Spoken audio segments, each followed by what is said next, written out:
So two major AI models going rogue. And no, this isn't a science fiction movie. This is real life. OpenAI, the maker of the popular ChatGPT, and Anthropic, another major player in the AI world, announcing that both of their models separately escaped a test and hacked into real world companies. This is AI deciding on its own to escape the parameters given to it by humans and launch multiple cyber attacks. OpenAI says it is working with the affected organization to mitigate any damage. And Anthropic this week says it informed the three companies that were targeted by its model. And if you think that's scary, listen to OpenAI CEO Sam Altman. He says artificial intelligence just got a lot more intelligent.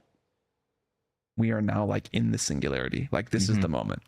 For the last 10 years ago, this was like a kind of far off dream at best. It seemed very improbable. And now we're like actually in the moment that we used to like talk about at the lunch table in a very not serious way. I've been waiting for this my whole life. And I think it's going to be incredible, hugely positive, awesome for the world. Altman claiming that AI models have reached singularity, where the technology has the ability to improve itself without the help of humans to the point of surpassing human intelligence. Mark Beall, president of government affairs for the AI Policy Network and a former Pentagon AI policy director, joins me now. Mark, thank you so much for being here. Looking forward to speaking to you all week. We're looking at this. We're seeing OpenAI and Claude escaping containment, escaping experiments that are set up by humans. How concerned are you by this, and what does this mean in the grand scheme of things? I'm very concerned about this at this stage. Look, these AIs were internally deployed. They were in basically a cage, and they were giving a series of tests. And when they figured out they could more easily get that answer to a test by breaking out, they did so.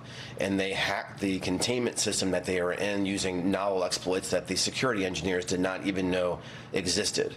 So this is what's going on today. What we need to look at is what's going to happen tomorrow and 30 days from now and 3 months from now as this technology accelerates. And the reality is we're not yet ready to manage what's about to happen. You know, OpenAI CEO Sam Altman says that AI has reached this point of singularity, surpassing human intelligence, making decisions on its own. Are we at the moment of singularity, or is Sam Altman overhyping this? What's your take?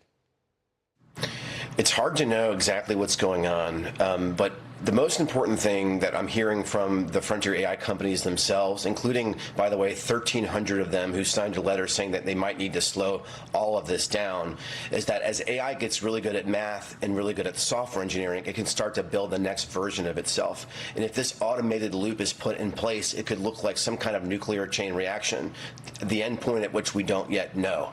And it's really going to be critical that we get our arms around this from a government policy perspective. President Trump's leadership is needed now more than ever. So today actually marks the deadline, or I should say begins, the voluntary, well, it's AI companies begin today voluntarily kind of giving up their software to the government so they can get checked for national security purposes before it gets released to the whole world. The key word there is that it's voluntary. Even Elon Musk, though, says that it shouldn't be voluntary, that this should be a must-do for companies to hand over their novel AI models to the government for national security concerns before we release it to the world. What do you think? Should it be voluntary? Should it be involuntary? National security can never be voluntary.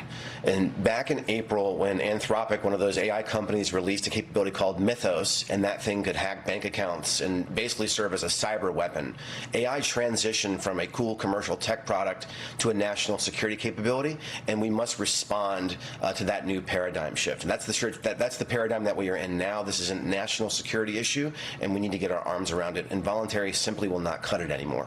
You know, Mark, there's been a lot of talk right now about protecting our public utilities and our public infrastructure, especially after what we saw recently in Minnesota, perhaps Iran, with a cyber attack affecting water systems there.